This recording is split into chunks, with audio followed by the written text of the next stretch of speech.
Hey everybody, this is Rahz from FitnessBusinessMastery.com coming to you with another expert interview. Today I have Justin Devonshire on. And Justin, how you doing, buddy? I'm doing great, Rahz. Good to be here. Absolutely. I'm excited for this interview. It's early here in New York and you're in Cyprus. But a lot of people may not know who you are or what you've been up to and how you serve this amazing industry that we have.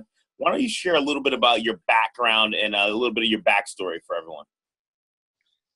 Sure. So I started out as a fitness professional, fitness coach. Didn't know what I wanted to do with my life until about the age of 20, 21. Went back to college, decided to start taking on fitness as a career. Always kept myself fit for my athletic training, and I used to compete in sports and martial arts and things.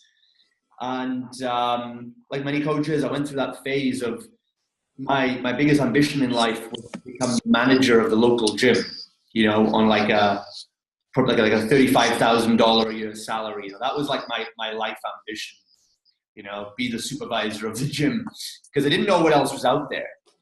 And it's amazing, when you start to see what else is out there and what's possible, then your mind starts shifting. And then that's when I started, I got trained up to be a fitness coach. I left the UK, where I'm from originally. I got some experience, started working in a few gyms, and then I wanted to go and work for myself, like a lot of us do, because, I thought we could just make more money, have more, significance, do our own thing, have our own creative freedom. So I ended up coming to Cyprus, a little Mediterranean island in Europe, where I thought there'd be a lot of opportunities for me. Set up as a personal trainer over here, went self-employed for the first time, and struggled to get any clients for the next 3 to 4 months, and realized that being a good coach and working in a gym is very different to being a business owner of a gym, working for yourself. So after losing all my savings and being stubborn and uncoachable for the next 3 to 4 months, I was finally down to my last few pennies, had to really get this stuff together. I started looking online about fitness marketing, lead generation, sales training, started learning all that kind of stuff. And I've had a few ups and downs since then. I then built up my first client base, built up my studio, and then I fell into the next trap, which a lot of coaches end up when they get some momentum. Is I fell into the time for money trap, where I had a great revenue, little low 6-figure income every month, working, just working myself with all my clients, full on studio, diary fully booked, referrals pouring in, great car in the driveway, but I hated my life because I didn't get a chance to drive my nice car. I didn't have a chance to spend any time with friends or family or spend any money. And I was 6 a.m. in the morning with my clients in the studio up until 9 p.m. that night. I mean, you go to bed, we've all had it, right? We go to bed and we even dream about working.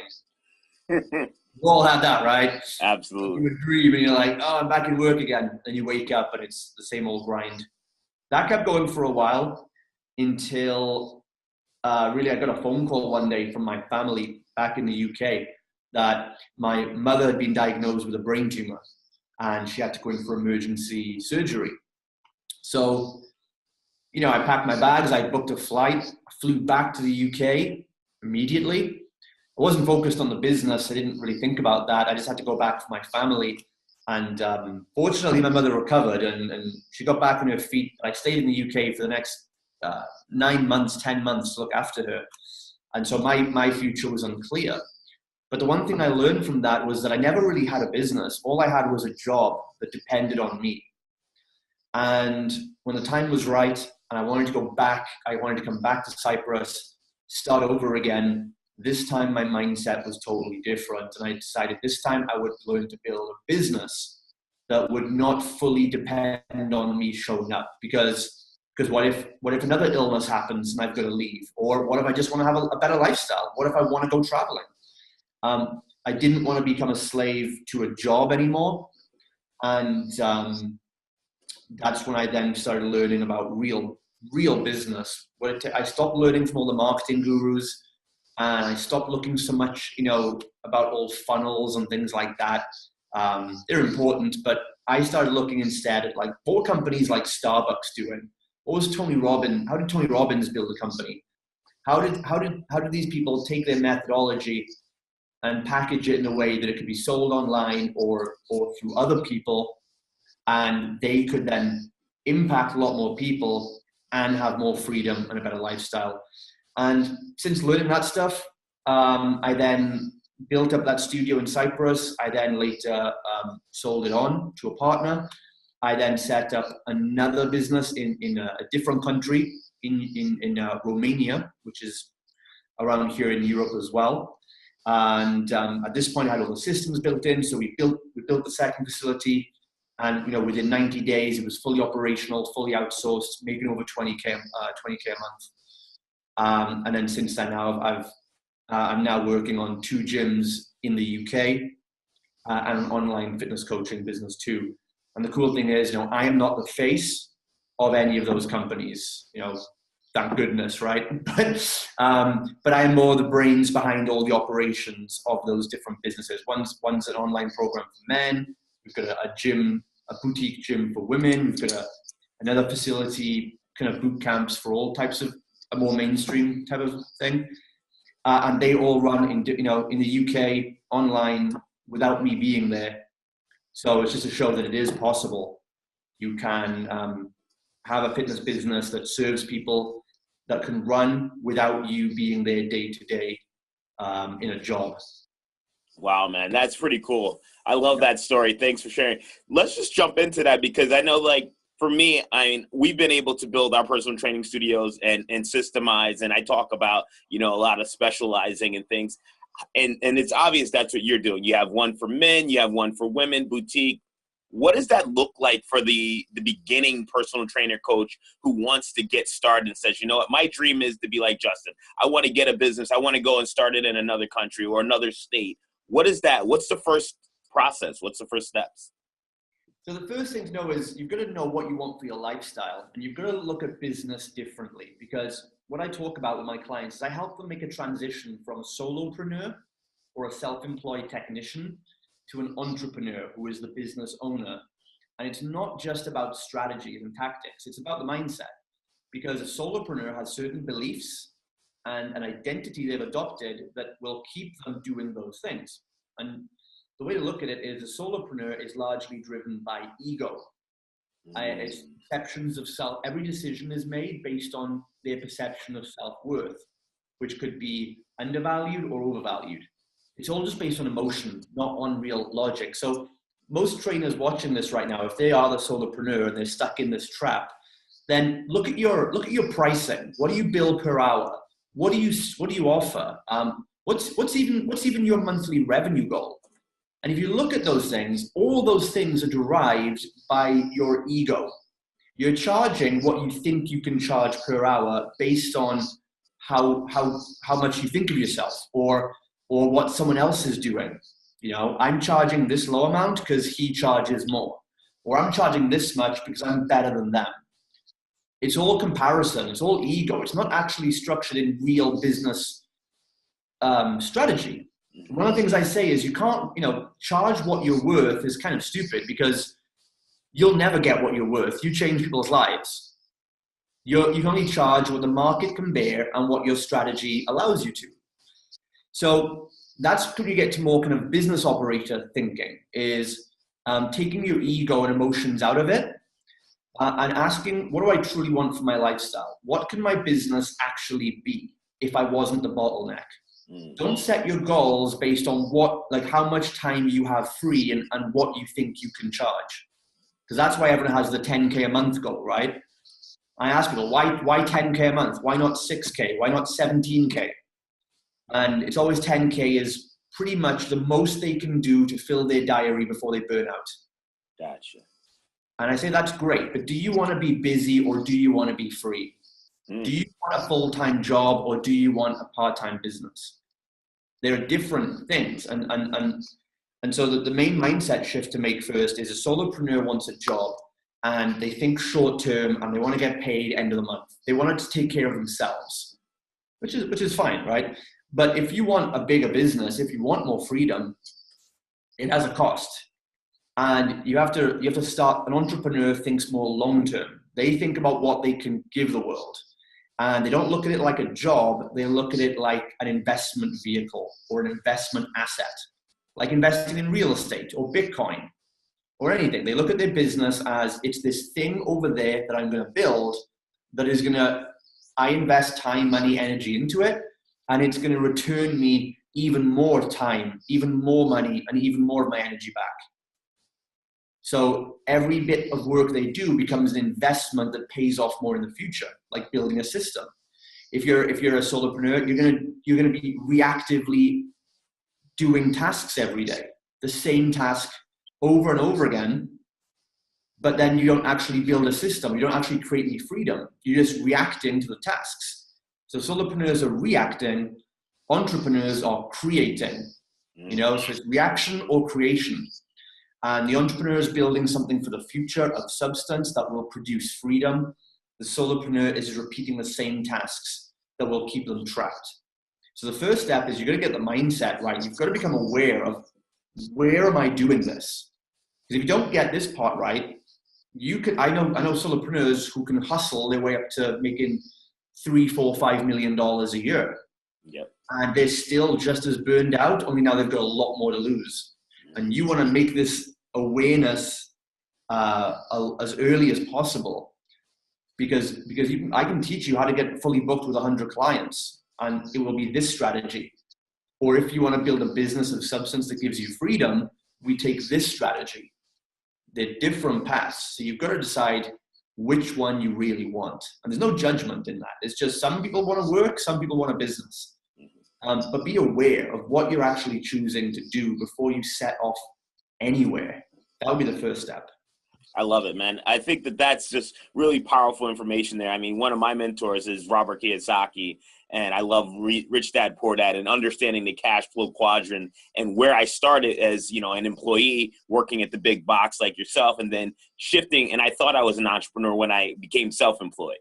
I was like, oh, I'm the man now. I went out there, staked my claim. But the fact of the matter is that I realized that the minute I was just spinning my wheels, like you were saying, and working from 5:30 to 10 at night, and that shit just didn't work for long term. Now, we have a ton of, you have people that are all along from beginner to intermediate to advanced, but a lot of times they see a lot of shiny objects out there. We know there are a lot of gurus, there are a lot of coaches, there are a lot of people out there that saying, you can make 6 figures in 90 days by following my system. You can do this or that. And you just said it's a lot about the mindset and the foundation. If someone's watching this and they want to know realistically 12 months, 24 months of building a solid business, going from a employee to a true entrepreneur, what does that look like? It's a funny one because it's a tough one because, people can and do build 6-figure businesses in 90 days, It's funny because the first business took me a year of struggling on my own to get to $8,000 a month. My second business took me 3 months completely outsourced to get to triple that amount, right? But just because I could do it, and just because I've got a strategy for doing it, if I give that strategy to someone who hasn't got the same mindset, like the leader entrepreneur mindset, that determines everything, right? So they're trying to copy strategies. And this is the thing, it's a great question because just because somebody did something that worked for them at that time doesn't mean it's going to work the same for you. I think modeling success is kind of dumb in a lot of ways, right? You don't want to model someone's strategy. You want to strategize your own model. Because if I were to say like, oh, hey, yeah, you want to do what I did to open up a 6-figure facility with 3 coaches in 90 days? Sure. Well, it starts with investing 70 grand into the setup and the payroll. You got 70 grand lying around? No? Oh, well, it's not going to work for you then. Yeah. Right? You've got the confidence and the balls to lay it all on the line and have cash reserves so that if it fell flat, then I would be okay. Because I had another consulting business on the side. No. So what people don't tell you, with all the 6-figure gurus out there, what they'll tell you is a strategy, and it's been really important for everyone, right? any strategy you choose in business, a funnel strategy, a hiring strategy, a pricing strategy, your strategy is determined by your objectives and your resources. Most people don't know their don't know the goal. So if the first goal is, okay, why is 6 figures in 3 months a goal? You need it to be the goal. Most people don't, right? So the goal isn't really valid. And then there's the resources. What resources do you have to achieve that goal? Just like with your fitness clients, right? Like if a client comes to you and says, I want to lose 300 pounds in 6 days, like what, the only strategy for that is going to be some heavy liposuction or something, right? So you have to say, okay, well, let's set some realistic goals, and then let's look at your resources, which for them is going to be, how many calories can you eat? Do you have access to exercise equipment, or are you doing it at home? And you look at the resources that person has and the time frame for their objective, and that, by process of elimination, gives you the best strategy. So when people start with a strategy that worked for somebody else's goals, and somebody else's investments and resources they had. So you can't just copy a strategy blindly. It's like I can't just copy Jay Cutler's workout routine, right? Because it's going to kill me, right? And that's what everyone tries to do. That's why I think like this like funnel hacking thing now is like the dumbest shit that's ever hit the internet in the last 10 years.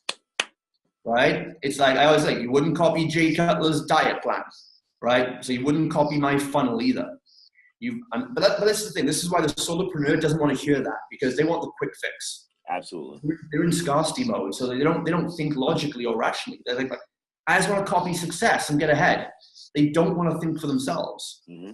And people hate that. Like, what's the best way for me to get 6 figures? Like, well, I don't know. There are tons of ways. What's the best way to get good arms? There's tons of exercises, right? But do you have a squat rack? Do you have dumbbells to curl? What do you have? And so you've got to look at your resources and look at what's going in your favor, right? And look at so for me, when I built my first studio, I looked around the area and I was like, where can I get my competitive advantage here? Yes. And for me, this was like 6 years ago. So there was really not many people doing boot camps over here. In the States, I know there were, but I was learning from guys in the States, like, friends of mine I learned from, like Sam Bakhtiar, Chris McCombs, all those guys.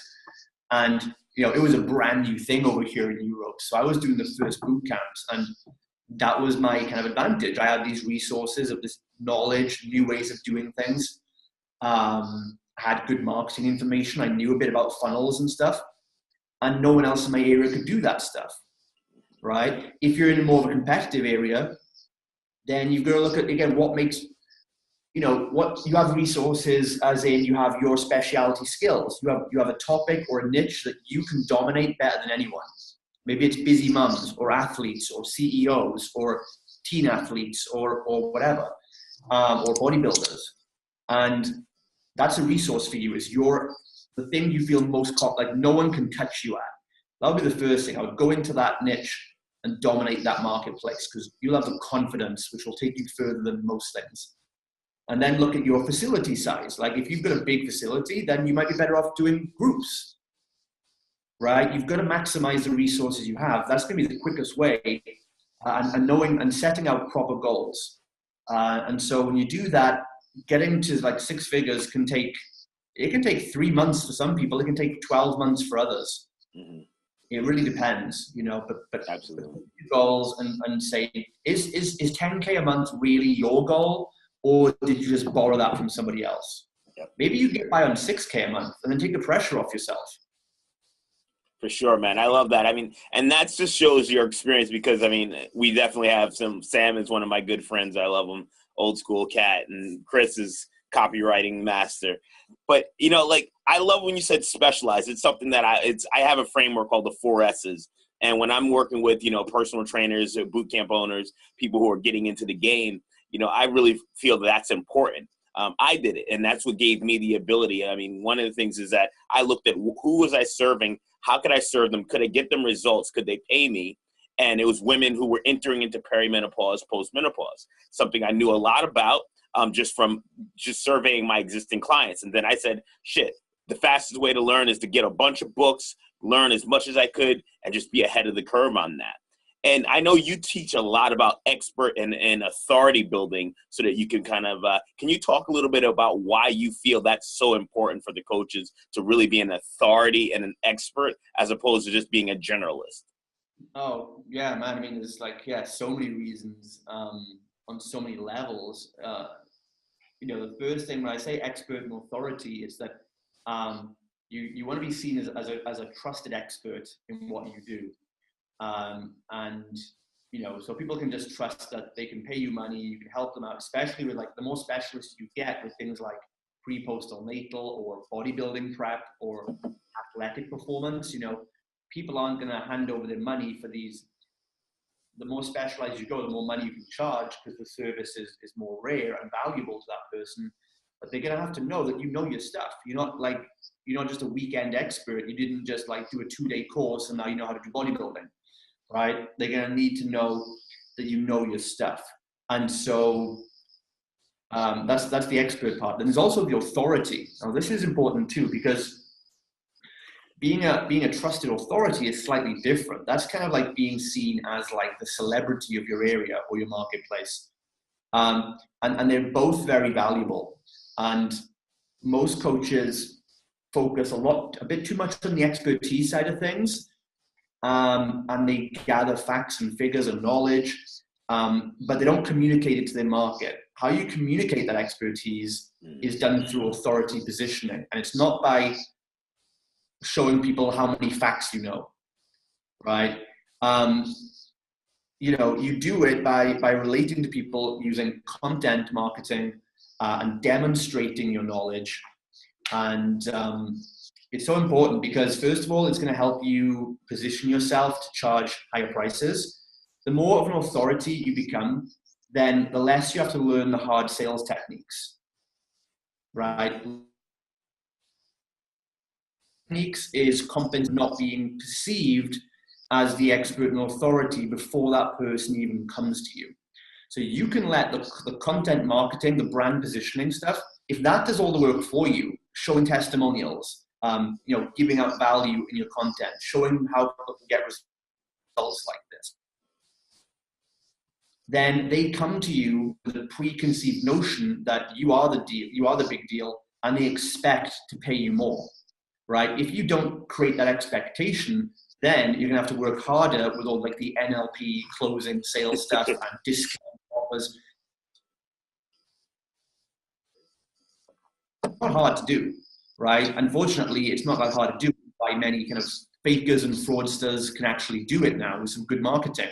And that's why it's important to be the expert too, because many people out there, and there's many people in the industry that we all like to rant about, the mainstream, the doctor this and the whoever, fit pros, right? The fact is they're seen as authorities, right? And the trainers can bitch and moan and say, well, I'm much smarter than him. I'm much more qualified than him. That doesn't matter to the customers. Don't see that. So the difference is you can create authority like they do as well. You can create positioning-based marketing that will bring people to you. The difference is if they suck at what they do, which a lot of these top people and influencers and products do suck, they will, I always say, you can sell, anyone can sell shit, but you can only sell shit once. And these guys will have all the authority, but no expertise. They'll suck people in, but then they won't actually keep those customers, and it'll be bad for them in the long run. Whereas you will have the authority positioning to pull people in, but you'll also have the expertise to serve them and give them results. And that's when you have a very sustainable business. It's also really good then because when you have that positioning, you do the content marketing, the local media are going to seek you out. Other people are going to seek you out. I've been putting out, we talked earlier, you've got me on this show because you've seen my content over Facebook. It's the same thing. You put content out there, demonstrates you've got experience. People will seek you out, invite you to speak on stages. In fact, a few of my clients in the fitness industry, they said this week, one of them has been asked to publish a weekly column about health and fitness for a local town magazine. Another one has just got a paid speaking gig for like a females kind of like Rotary Club or some kind of like social club. They're paying her to go and speak about health and mindset. And it's just from putting the content out there and promoting it with Facebook and YouTube. So it's super important, yeah.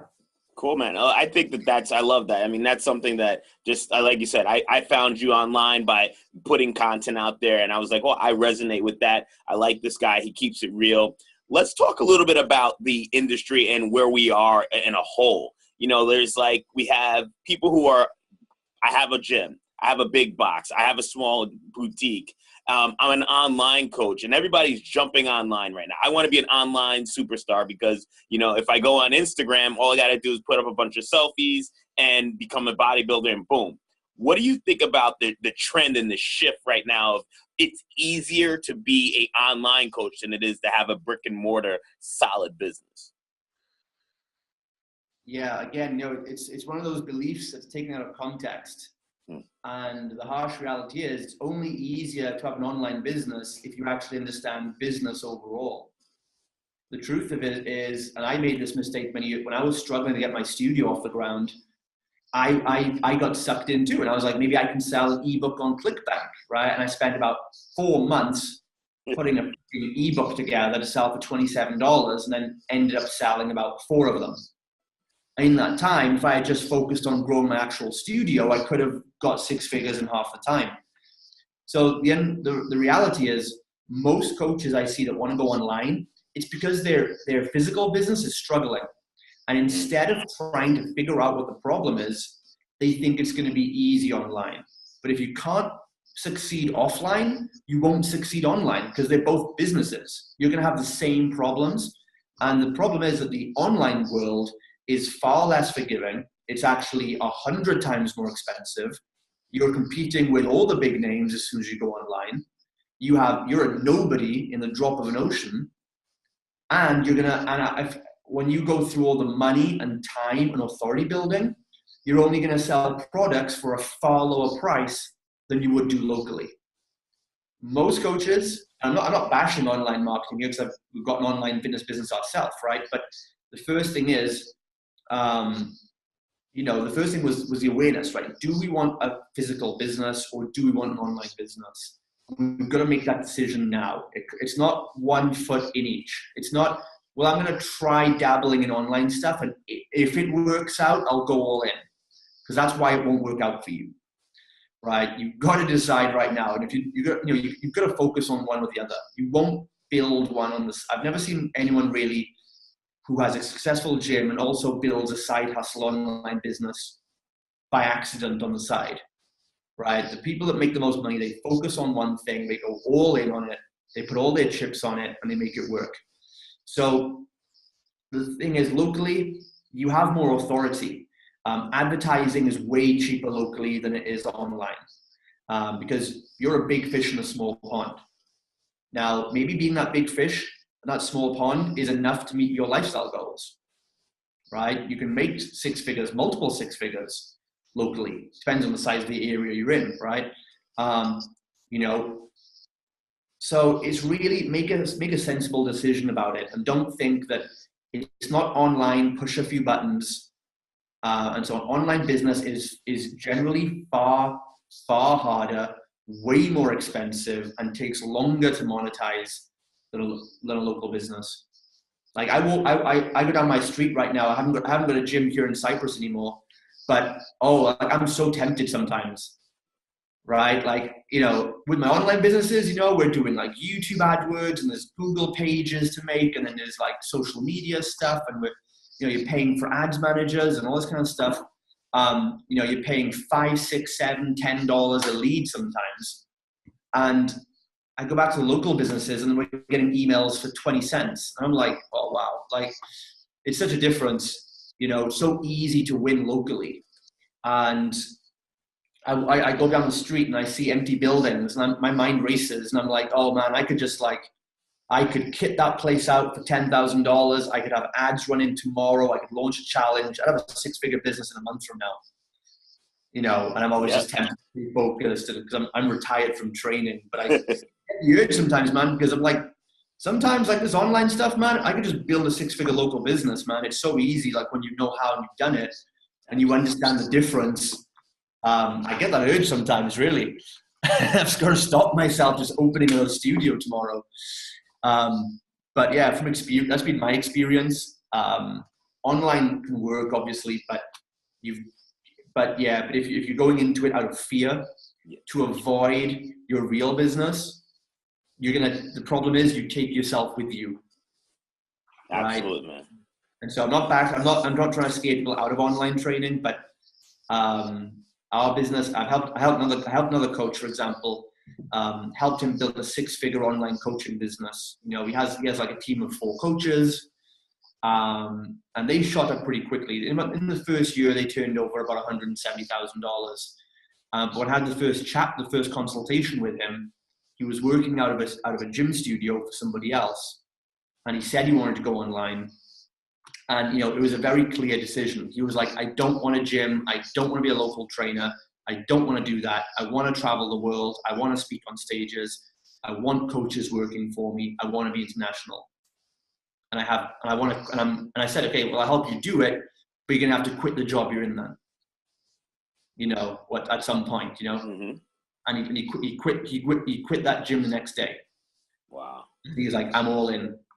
And a year later, 170K in the first year, team of 4 coaches, media exposure, all online business, and now they're going to scale up probably to triple that this year. But it'll happen faster for you when you put the focus into it. Obviously, the plant you water the most grows the fastest. Great stuff. I think that's I love, because I get I do some strategy calls and things, and people are like, oh, I want to build both. I need this because I have to have my money, I have to pay my bills, and then they dabble in that, and they think that I'm on social media, so I'm actually building a business. And I find a lot of people who are on social media are wasting time. Just posting motivational stuff or look at me selfies and workouts, and they're not really building a business. And like you said with your client, getting sold out. So, I mean, Justin, I want to kind of land this plane. I think that this has been a chuck full of knowledge for someone to get on here and spend some time with us. But I know that having the experience and the people that in the industry and some of the mutual friends we have. And I know I was looking through your blog, and you have 2018 trends. What are a few of these 2018 trends that you would like to share with the viewers today, that you see this fitness industry? Where is it going, man? Like, is there still an opportunity? Can I still get in there and say I can build a business, or am I late? What do you see? Great. Yeah, great stuff. So if we're talking mostly about local businesses, there's always an opportunity locally. The local landscape changes far slower than the online does. Because again, you have far less competition. I think that the trend, for most local businesses, the way we're seeing it is, when it comes to advertising, first of all, is a big one. When it comes to advertising, you've got to understand that now boot camps, semi-private training, challenge-based training, things like this is a lot more in the mainstream now. So people are more aware of it. The whole CrossFit thing has kind of seeped out to the masses, so people are more aware of it. They are willing to pay higher prices now because their awareness is more. So it's funny that if you started a semi-private business 5 years ago, you might have struggled to get the fees you wanted. But now the same offer will probably get more sales, because the market is just more aware. They see the difference now between a regular $10 a month gym in a box compared to real guidance. People overall are looking for more professional guidance and support, and they see the benefits of health and fitness. So just through the natural market trend, you're in a better position to offer higher priced coaching packages right now. That's the first thing. So don't give up on that stuff. Resist the urge to kind of drop prices to fit in, because that will not, because you've seen the trends with bigger gyms now. Over in the UK, for example, there's things called Pure Gym, which your UK listeners will know. And that's like, there's gyms set up now where there's not even any trainers in there. And people pay like $10 a month just to go and use the equipment. And it's so cheap because they haven't got to pay for staff or trainers or anything. I don't know if you have that kind of stuff over in the US. We have like Planet Fitness and stuff like that. Yeah. So that is massively rising for the big companies now. So you cannot compete on low prices because the big companies have realized we don't even need to pay payroll, right? You will not compete with that. If you're a small business if you're making under $50 million, you're a small business, and you need to position on the high end of side of things. Have a low priced option, of course, right? But you need to be positioned on the high end things because you will not compete. The big companies are getting cheaper and cheaper and cheaper. Yep. You have to go the opposite way or you'll get swallowed by them. And it's good because I think this trend is helping you. The trend, I think, overall is that the big companies, the whole gym industry model, I think is crumbling. And I think the whole thing is going to be on its face in the next 15 to 20 years because these big gym chains are driving themselves and each other into the ground. They're driving themselves out of existence because the professionalism of our industry is now on the rise. People now see that there's semi-private training is accessible. You don't need to have massive fees to get personal training anymore. And they're also seeing that going to a gym and paying a cheap amount of money is not helping me whatsoever. So I think this contrast is educating the market to see the contrast, right? Before they couldn't quite see it when gyms were kind of trying to do boot camps and CrossFit, and then small boot camps were trying to be like gyms. The customers are confused. Now they see a clear difference, and I think that now is that big gym industry is dying, and I won't go into with investment cycles and things like that. But, most of those companies they build a big gym like that. They super cheap prices and they do it just to sell it off or destroy the company after a few years, right? There's no entrepreneurial vision behind companies like that anymore. So it's going to die out from the marketplace. And that's just going to leave you guys and a market that are now thirsty and educated for higher level professional guidance. And you need to be there to welcome them in. So that's the first trend. Be ready for that. And also, don't try and compete with those big gyms. Just assume they're on the way out and they're going to be getting the market ready for you. And then it's content marketing. If you guys do Facebook ads or whatever, don't rely on trying to advertise and say, hey, opt into my funnel and this stuff. Do all your content nurturing on the Facebook platform. A cool strategy we teach to our guys is like $1 a day content strategy. This is really good for local audiences. I would say make a video every day, just a quick 1-2 minute live stream from your Facebook page, just answering a little tip, a little question, just things people ask you on a day-to-day basis. If a client asks, just go and do a little video and then put that out there every day. And you can spend just $1 or $2 on Facebook promoting that video, and it will go to at least a couple of thousand people in your local area. And Facebook now will capture all the people that watch that video onto a list for you, right? And this tells you who's your most engaged audience. And then you have another advert that then targets those people and then brings them in for a consult or a trial or whatever it might be. But if you just do that $1 a day on Facebook to get those things promoted, Facebook would really like that, and you start being positioned like a local celebrity, like a little daily vlog going around. So you've got to show your personality, you've got to give some value, give some tips, social proof, show testimonials, show some clips of your gym, do a little 2-minute gym tour video is a good one. Like, if you're like, hey, this is Rahz here. Just want to show you guys, if you're wondering, a little look around our gym. We've got the girls doing some kettlebells over there. We've got this thing over here. This is our smoothie bar.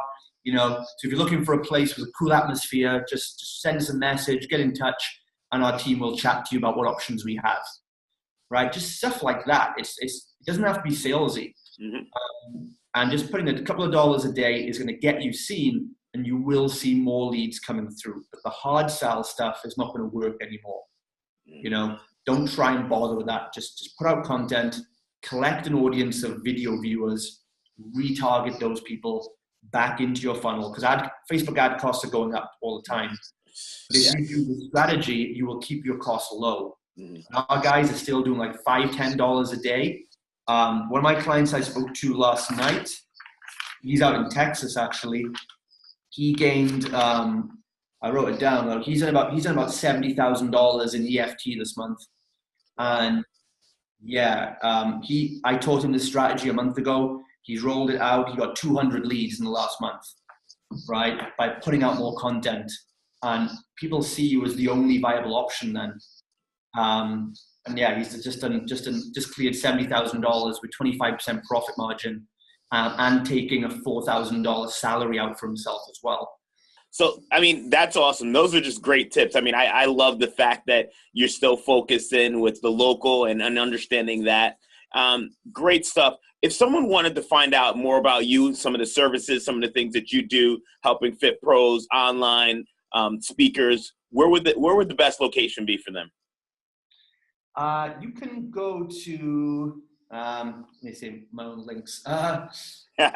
So I think you can go to, if you go to justindevonshire.com/video, you go to that link and there's like a 2-part little video series there. And the first video goes back to that solopreneur stuff a bit more and outlines some of those challenges I went through as a solopreneur doing it myself.